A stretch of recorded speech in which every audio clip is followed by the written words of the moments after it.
শীতকাল মানেই পিঠাপুলির উৎসব। পিঠা না হলে কি চলে? আজ বাড়িতেই মা ও বউয়ের হাতের পুলি পিঠার সম্ভার নিয়ে চলে এসেছি। বাঙালিয়ানাটা এখনও ধরে রেখেছে বলেই আজ আমরা পিঠা খেতে পারছি। বাসায় কীভাবে পিঠাটি বানালাম দেখতে হলে পুরো ভিডিওটির সঙ্গে থাকুন। শীতের পিঠার তালিকায় দুধ পুলি না থাকলে তা অসম্পূর্ণ লাগে যেন। ভেতরে খেজুরের গুড় ও নারকেলের সমিষ্ট পুর আর বাহিরের চালের গুঁড়া দিয়ে তৈরি অতুলনীয় আবরণ। সেই পিঠা আবার দুধে ভেজানো, স্বাদে তো অতুলনীয় হবেই। এই পিঠা বানাতে আমাদের প্রয়োজন হবে নারকেল। তো আমরা এদিকে 3টি নারকেল ভেঙে নিয়েছি।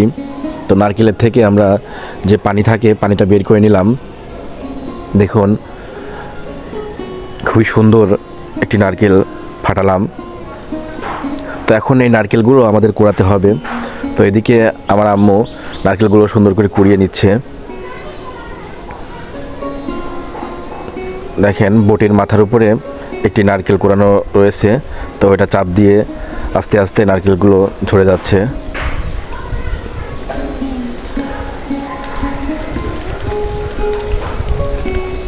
এভাবে আপনাদের এলাকায় নারকেল কুড়ানো আছে কিনা অবশ্যই কমেন্ট করে জানাতে পারেন। অন্যদিকে আমরা একটি চুলাতে একটি কড়াই চাপিয়ে কিছু পরিমাণ খেজুরের গুড় জ্বালাচ্ছি। তো এটা জ্বালানো হলে এরপরে যে আমাদের নারকেল কোরানো হয়েছে সেগুলো দিয়ে দিব। দেখুন আমরা নারকেল গুঁড়ো সবগুলো দিয়ে দিলাম।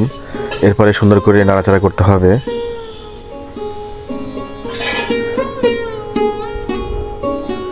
তো এটা নাড়াচাড়া করতে করতে সুন্দর একটি কালার যখন আসবে তখন এটা নামাতে হবে। সে পরিমাণ আমরা জাল দিতে থাকবো।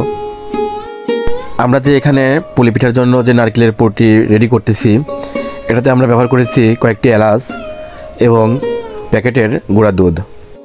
সবগুলো উপকরণ একসঙ্গে মিশিয়ে কয়েক মিনিট নাড়াচাড়ার পরে দেখুন খুবই সুন্দর একটি কালার ধারণ করেছে। তো প্রায় আমাদের পুরটি রেডি হয়ে আসছে। আমরা এখনই নামিয়ে ফেলবো।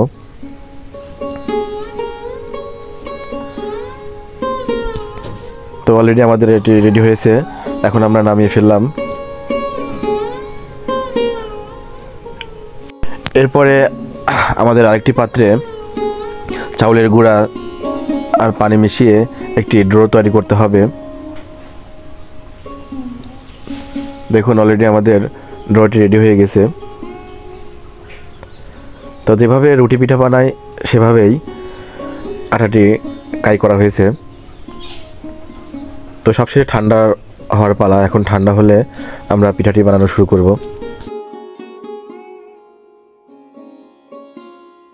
আমরা এখন পিঠাগুলো বানাচ্ছি। দেখুন কিভাবে পিঠাগুলো বানাতে হয়। কিছু পরিমাণ আটা নিয়ে একটি শেপ তৈরি করতে হবে। খুবই সুন্দর করে আস্তে আস্তে একটি বাটির শেপ করে নিয়েছি। তো এরপরে এর ভিতরে কিছু পরিমাণ নারকেলের যে পুর ব্যবহার করেছি বানিয়েছিলাম সেটি এখানে ব্যবহার করব। তো এরপরে দুপাশে আটকে দিলাম। এখন আঙ্গুলের চাপে একটা ডিজাইন তৈরি হচ্ছে। তো এটা আপনারা যেভাবে ইচ্ছা ডিজাইনটা করতে পারেন। তো আমরা এটা স্বাভাবিক এভাবে বানিয়ে থাকি। দেখুন কেমন হলো। আশা করি দেখতে ভালো লাগছে সবার। তো আমাদের সবগুলো পিঠা বানানো শেষ। দেখুন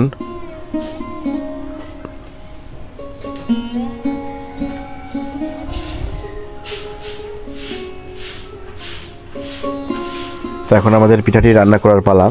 তো রান্না করতে প্রথমে প্রয়োজন হবে আমাদের গরুর দুধ। এখানে আমরা 2 কেজি পরিমাণ দুধ নিয়েছি। তো দুধটি আমাদের এখন জ্বালাতে হবে।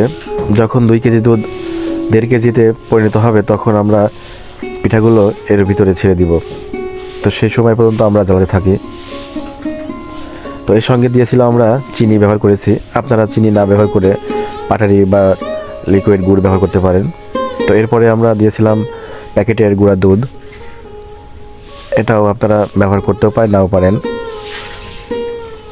তো সবশেষে আমাদের দুধটি হয়ে গিয়েছে। দেখুন এখন আমরা পিঠাগুলো আস্তে আস্তে ছেড়ে দিচ্ছি।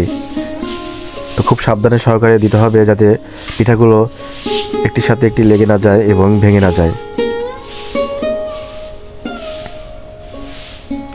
তো পিঠা বানাতে বানাতে আমাদের রাত হয়ে গেছিলো, যে কারণে ভালো করে ভিডিও করতে পারছি না হয়তোবা।